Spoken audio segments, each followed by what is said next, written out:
नमस्कार दोस्तों, मैं कुलदीप आप सभी का अपने इस YouTube चैनल पर हार्दिक अभिनंदन करता हूं। दोस्तों आज शरद पूर्णिमा है और हम पहुंचे हैं वृंदावन। तो आज आपको बताऊंगा मैं शरद पूर्णिमा का क्या महत्व है और वृंदावन में इसका क्या खास है। तो आज शरद पूर्णिमा है और ये कुछ भक्त लोग आए हुए हैं वृंदावन। तो मैं आंटी जी से पूछूंगा कि वृंदावन में आज क्या खास होने वाला है। राधे राधे जी सभी को। आज शरद पूर्णिमा का दिन है। आज हमारे बाके बिहारी जी और कृष्ण भगवान श्री राधा रानी और सभी गोपियों के साथ आज भगवान महाराज की लीला करेंगे। और यहाँ आज सबसे ज़्यादा महत्व ये होता है कि चंद्रमा भगवान के दर्शन करने के लिए आएंगे आज। तो आज के दिन क्या खास हुआ था जो ये पर्व मनाया जाता है? आज के दिन भगवान ने यहाँ महाराज से ये लीला हुई थी। अच्छा। गोपियों के साथ महाराज किया था। आंटी जी कुछ बता रही थी। हाँ आंटी, आज माँ लक्ष्मी माँ विष्णु भगवान के साथ धरती पे उतरी थी। और इसका गणेश का जो भाई कार्तिक उसका जन्म हुआ था आज के दिन। और कोई बताएगा कुछ इस बारे में? आप माँ लोग लक्ष्मी का भी आज जन्मदिन है। जब समुद्र मंथन हुआ था तो लक्ष्मी जी आज के दिन ही मतलब प्रकट हुई थी और विष्णु भगवान के साथ घोड़े पे सवार होके और पूरे भूमंडल पे उन्होंने विचरण किया था। और कोई भक्तजन जो बताएगा आज की विशेषता क्या है? शरद पूर्णिमा आंटी, शरद पूर्णिमा क्यों मनाई जाती है, क्या महत्व है? क्या महत्व है? हाँ। ये जो भगवान की 18 कलाएं हैं, ये आज 18 कलाएं नीचे 16 कलाएं सुना है हमने। 16 कलाओं से युक्त चंद्रमा होगा आज। होएगा, वो देखने लायक होता है।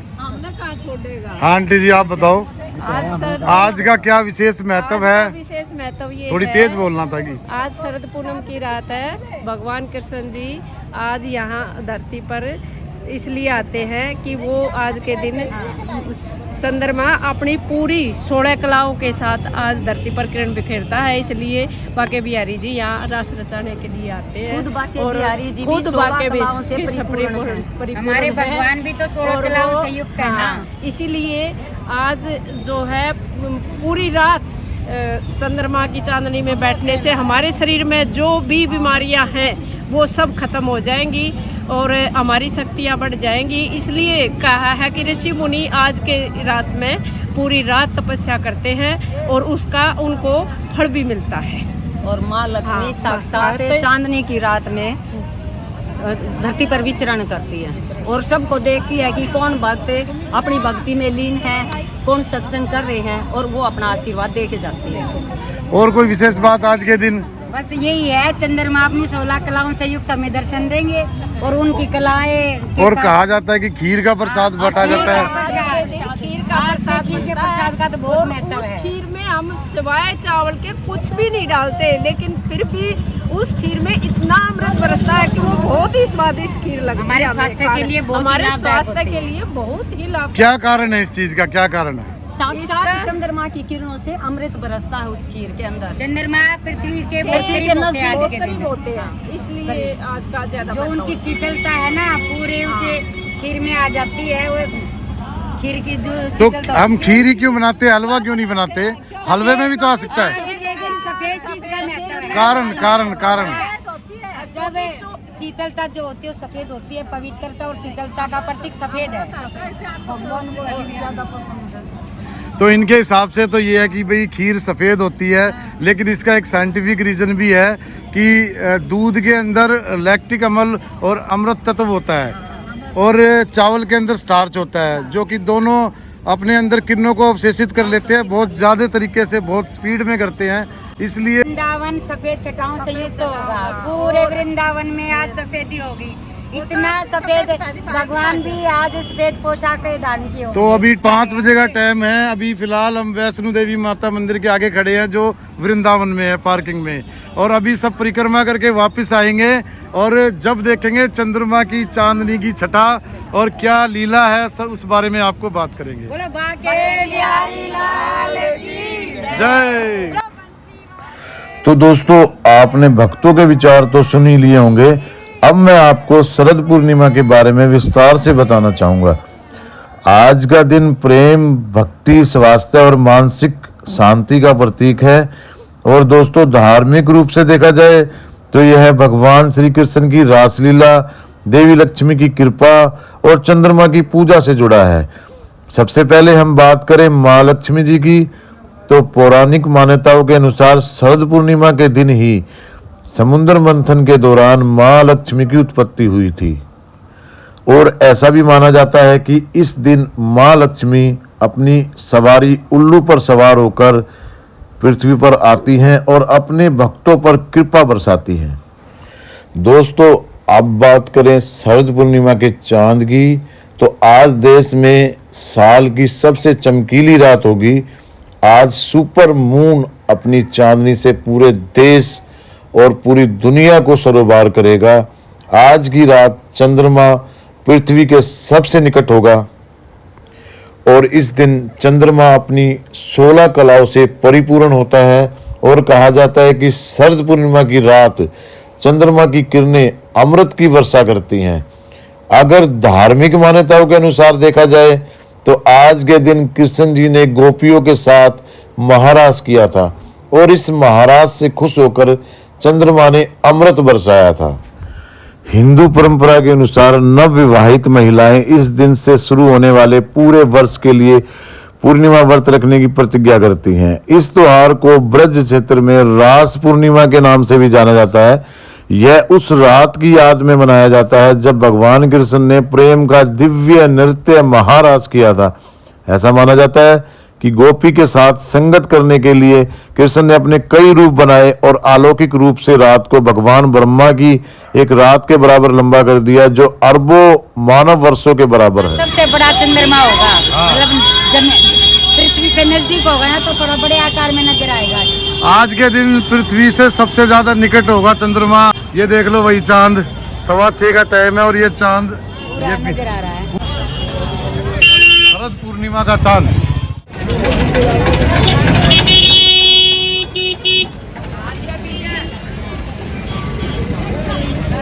देख लो भाई, परिक्रमा मार्ग बिल्कुल जाम है चारों तरफ से।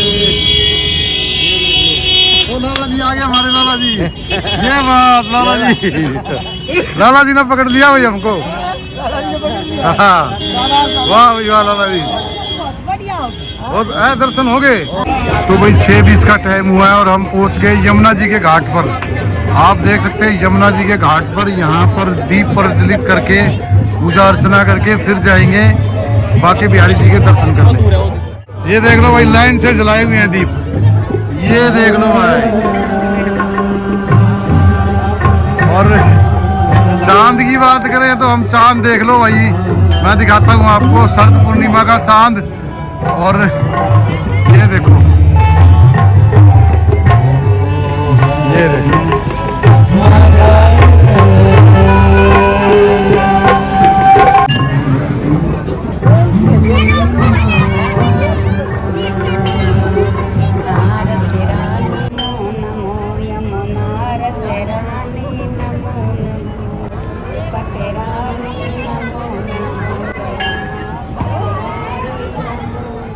आपने देखा कि जमुना जी के किनारे दीप प्रज्वलित करने के बाद और पूजा अर्चना करने के बाद अब हम चल पड़े हैं श्री बाके बिहारी जी के दर्शनों के लिए।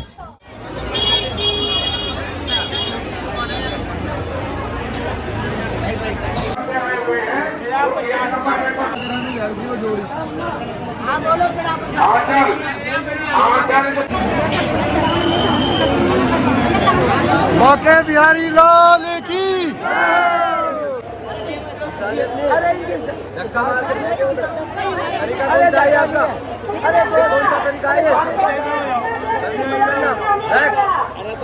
और हमने बाके बिहारी जी के दर्शन किए और आज के जो दर्शन थे वो एक अलौकिक दर्शन थे, एक अद्भुत दर्शन थे जिसका वर्णन करना मनुष्य के बस की बात नहीं।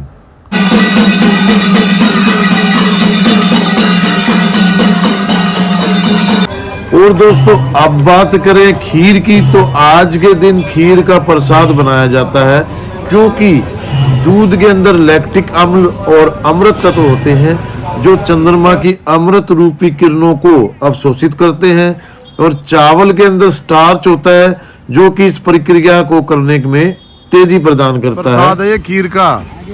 ये देखो जी, खीर का प्रसाद। भक्तों की तमन्ना थी, ख्वाहिश थी खीर का प्रसाद मिले, और इनकी ख्वाहिश पूरी होगी भाई, देख लो इनकी ख्वाहिश पूरी होगी है जल्दी। ठाकुर जी ने सुन ली इनकी ख्वाहिश है। कांता आंटी ने कहा थी खीर चाहिए, खीर मिल गई, मिल गई। देख लो भाई कांता आंटी की हैं, खान की भी कहो थे आप। हाँ देख लो यही हाँ। और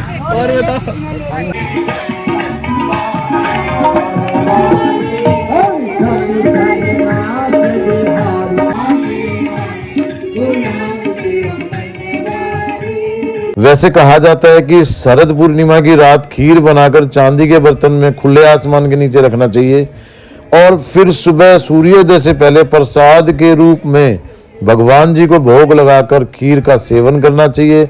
ऐसे करने से शरीर के काफी सारे रोग विकार नष्ट हो जाते हैं। और कहा जाता है कि जिसको दमे की बीमारी है, सांस की बीमारी है, उसके लिए तो ये बहुत ज्यादा फायदेमंद होता है।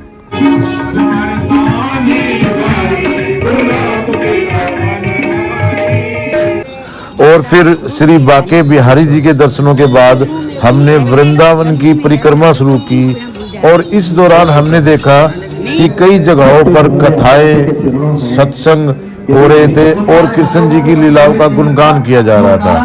वृंदावन की परिक्रमा लगभग 12 किलोमीटर की है। भगवान भोलेनाथ को भी प्रवेश नहीं मिला, तो जब भगवान भोलेनाथ को प्रवेश नहीं मिला उनको कष्ट हुआ। मन में जब कष्ट हुआ कि मैं तो अपने स्वामी के दर्शन करने के लिए यहाँ आया हूँ। सखियों ने मना कर दिया, बोले महाराज अभी आपको गोपी भाव की प्राप्ति नहीं हुई है। बोले जब तक गोपी भाव प्राप्त नहीं होगा तब तक आप ब्रजमंडल में युवा।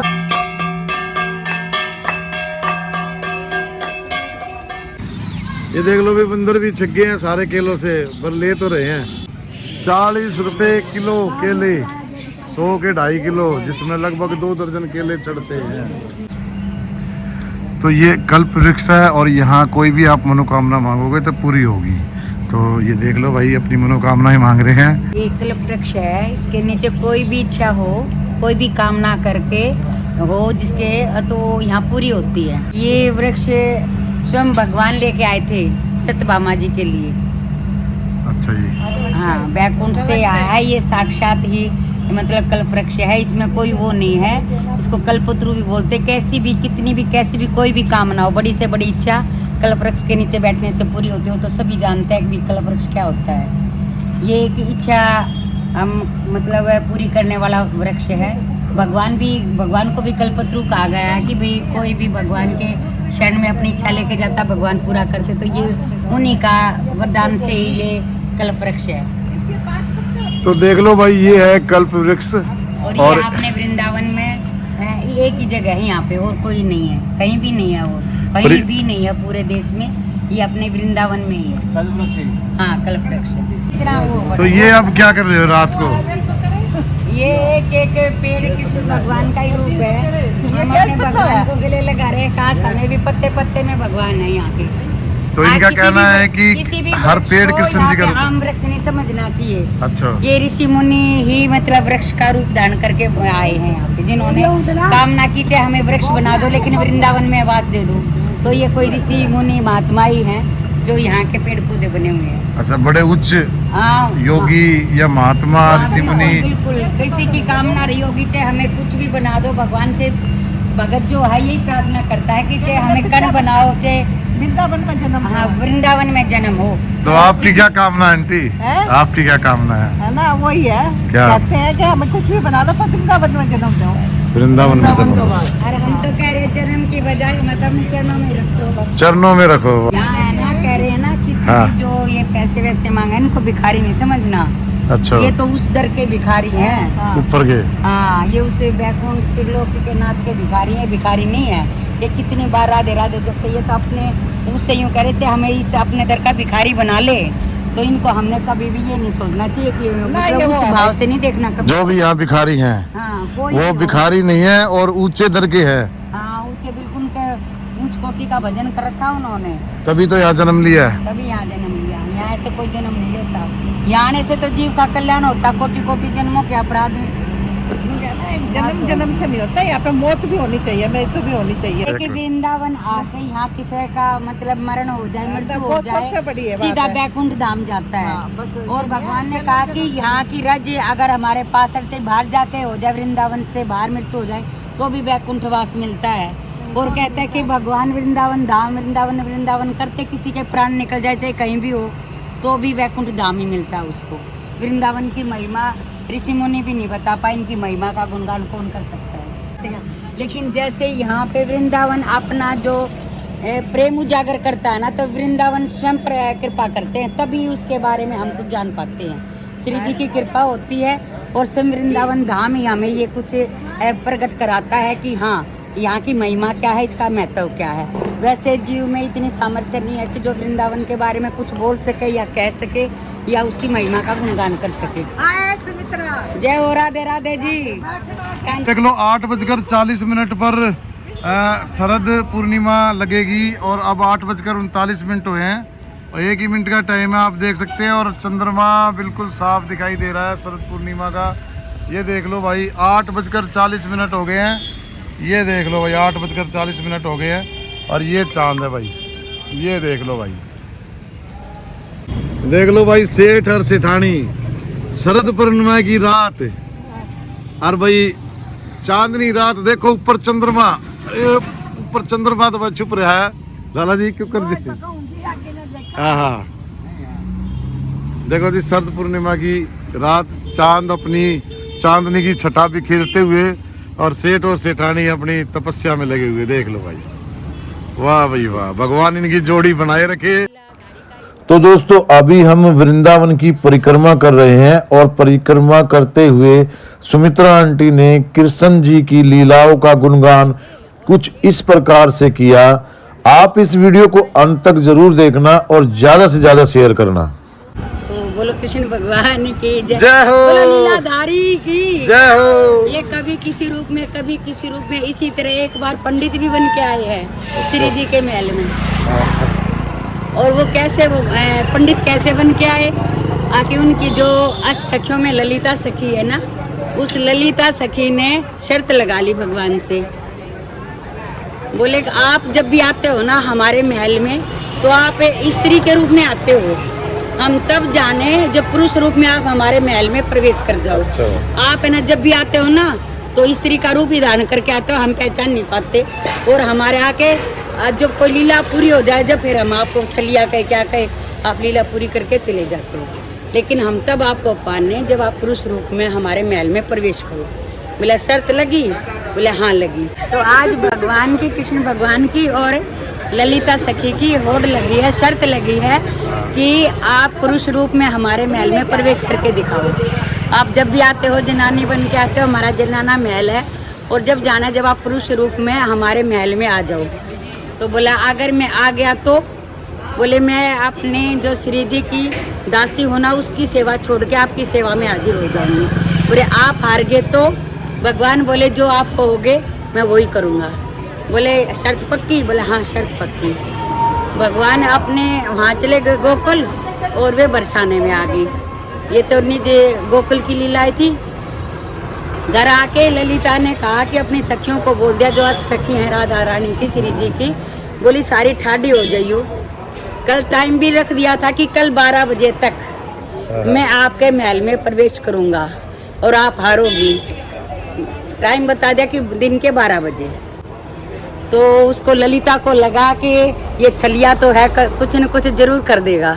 उसने सखियों को बोला आकर सारी की सारी ठाडी हो जाओ, यानी कि खड़ी हो जाओ।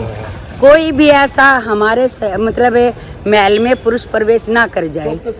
हाँ, और महल में क्या, गली में से भी अगर कोई गुजरे उसको भी अंदर नहीं बुलाना है, चाहे भले ही कोई किसी भी रूप में आए, चाहे कोई मतलब किसी भी रूप में आए, लेकिन उसको महल में प्रवेश नहीं करने देना। वो मैंने शर्त लगाई है, वो छलिया जरूर आएगा और अब की बार हमने उसको हराना ही हराना है। उसको हम देखते हैं कैसे आएगा वो। भगवान ने भी सोचा कि चतुर है ललिता, बड़ी ठाडी और कुछ न कुछ जरूर प्लान बना रही होगी। आज भगवान जी भी थोड़े से उदास से हो रहे हैं। तो वहाँ भगवान के दोस्तों ने पूछा, बोले भाई लाला क्या हो गया आज, कन्हैया तेरे को क्या हो रहा है आज, इतना मन तेरा ऐसे क्यों हो रहा है तू?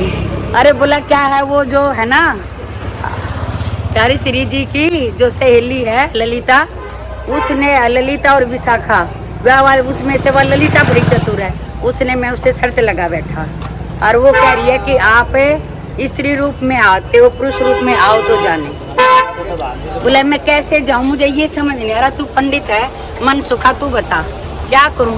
बोला वो इसमें भी बताने के क्या बात, आप तो सब में छलिया हो, आप नहीं पता। बोला नहीं, कुछ मेरी मदद कर।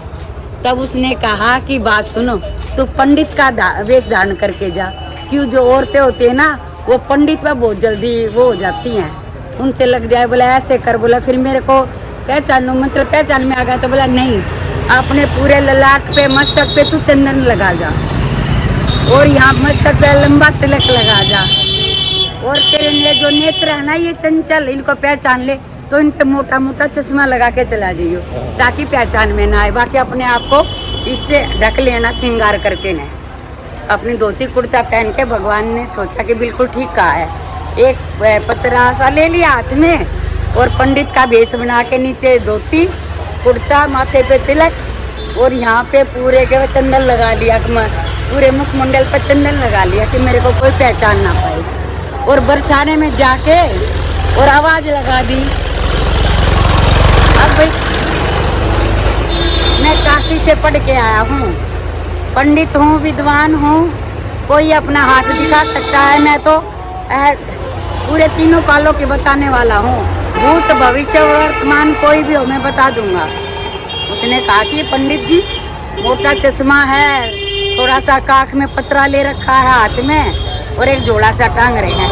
कभी कोई औरत आई, भगवान की लीला उसे कौन बच पाए, ऐसी माया घुमा दी तो 3-4 औरतें इकट्ठी हो रही थी, वहाँ जाके खड़े हो गए। उन्होंने कहा अरे आपका नाम तो ये है, आपके 2 बेटे हैं, वो ये कर रहा है, तेरा पति वहाँ व्यापारी है, तू ये काम करते। उन्हें सोचा इसको कैसे पता। बोले मैं सब जानता हूँ, मैं काशी पढ़ के आया हूँ। ये बात तो सारे का ही फैल गई कि ऐसा पंडित आया। आज तो गांव में अकेले जो भी कोई एक बार हाथ दिखा दे तो सारी की सारी बता देता है। तब उस ये बात वहाँ तक महल तक पहुँच गई, श्री जी के महल तक। ललिता आज हमारी श्री जी है जो राधा रानी है मायूस हो रही हैं। क्यों? उसको लग रहा कि आज मेरे प्रियतम के दर्शन नहीं होंगे, वो आज मिलने नहीं आ सकती। क्यों? ललिता ठाडी खड़ी है और आज उनका मन मलिन हो रहा है कि शायद आज ये मेरे को नहीं मिलने देंगी, तो आज उदासी बैठी हैं। तो ललिता ने सोचा तो पता नहीं आज श्री जी पूछ रहे भी क्यों उदास हो, वो अपनी बातें बता नहीं रही है। प्रेम की बातें कौन बताता हो, तो छुपाता है। उसने कहा कि बस ऐसे ही आज मेरा मन नहीं लग रहा। तो उसने कहा कि क्यों नहीं, हमें उस पंडित से पूछ ले।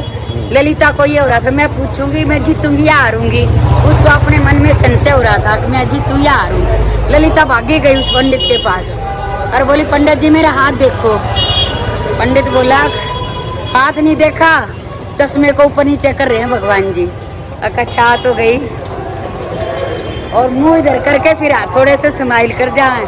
कहाँ आगे मन मन में मुस्कुरा रहे हैं। बोला तेरा हाथ क्या देखना, तेरे तो माथे की रेखा ही बता रही है, हाथ देखने की जरूरत नहीं है, तेरे मस्तक की रेखा कह रही है, तू आज संशय में हो रही है, किसी से शर्त लगा बैठी है। उसने सोचा हाँ ये मन की भी जानता है। बोली तो फिर मैं जीतूंगी या हारूंगी। बोला कोई बात नहीं, सब बताओ, सब हो जाएगा, बोलो क्या बात है। बोली अच्छा। फिर तो उसने सोचा कि मैं ये घर ले जा कर पूछूं इससे, रास्ते में क्या पूछूंगी। बोली हमारे महल में चल, यहाँ के हमारी जो ठुकराइन है ना श्री जी राजकुमारी जी बड़ी कोमल है, आज उनका मन दुखी हो रहा है, उनके बारे में भी बताओ। बोला वो तो मैं हाथ देख के ही बताऊंगा, ऐसे कैसे बताऊं, पास में तो ये बताऊं। बोली चल तू मेरे महल में चल। बोला कहाँ है आपका महल। बोला हमारा जनाना महल है, वहाँ पे कोई पुरुष प्रवेश नहीं करता। बोला ना ना ना ना मैं नहीं जाऊँगा। भगवान उसको ऐसे करे जैसे जानते ही नहीं। बोला नहीं नहीं नहीं नहीं, जनाने घर में मेरा क्या काम, जनाने महल में मैं पुरुष का क्या काम। बोली नहीं मैं ही वहाँ की हूँ मुखिया, मैं ही करती हूँ वहाँ का सारी देख रेख, आप मैं ले जा रही हूँ, आप चलो एक बार।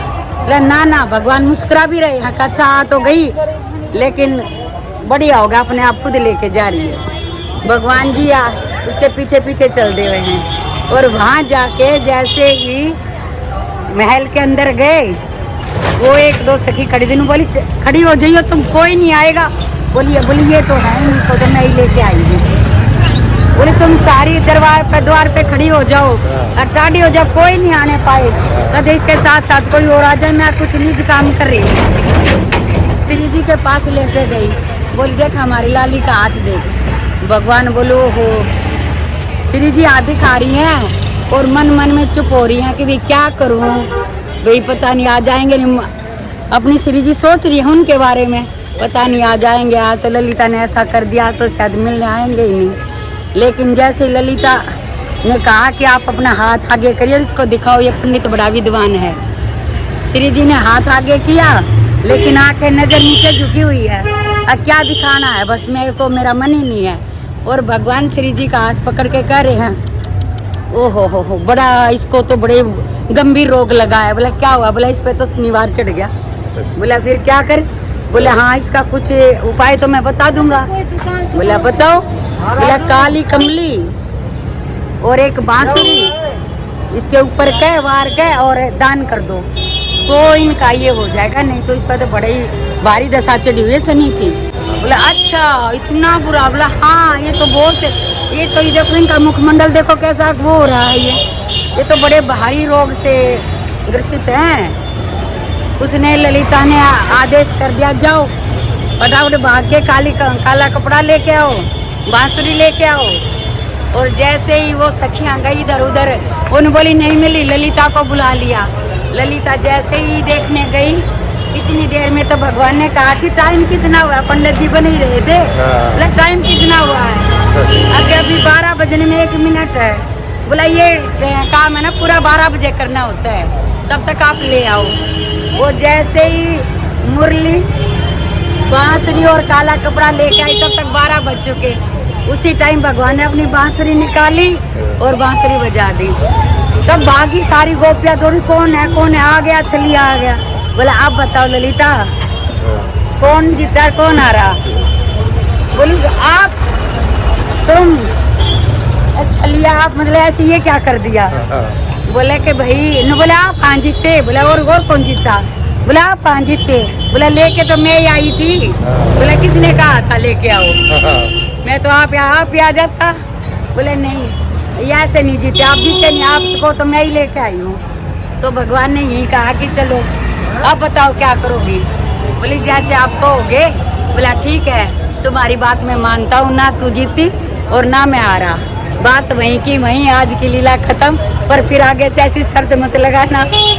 और आज की लीला यही खत्म है। भगवान ने सारी सखियों ने आनंद लिया और इस लीला की भगवान की बड़ी प्यारी लीला है। बोला बाके बिहारी लाल की जय हो। बोला छलिया। तो दोस्तों अभी आपने कृष्ण जी की लीला को सुना, आपको काफी अच्छा लगा होगा। काफी सारे लोग परिक्रमा करते हैं, बहुत से लोग तो परिक्रमा के दौरान भगवान का भजन करते हैं, उनकी माला जपते हैं, और बहुत से लोग सांसारिक बातें करते हैं, एक दूसरे की चुगली करते हैं, अपने घर परिवार की समाज की बातें करते हैं। लेकिन मैं आपको कहना चाहता हूं कि परिक्रमा के दौरान सिर्फ और सिर्फ भगवान की चर्चा करें, उसके भजन गाएं और उसकी माला जपें। तो अब इस वीडियो को हम यहीं समाप्त करते हैं, फिर मिलेंगे आपसे एक और धार्मिक वीडियो के साथ। तब तक के लिए टेक केयर, बाय बाय। और हाँ दोस्तों इस वीडियो को शेयर जरूर कीजिएगा।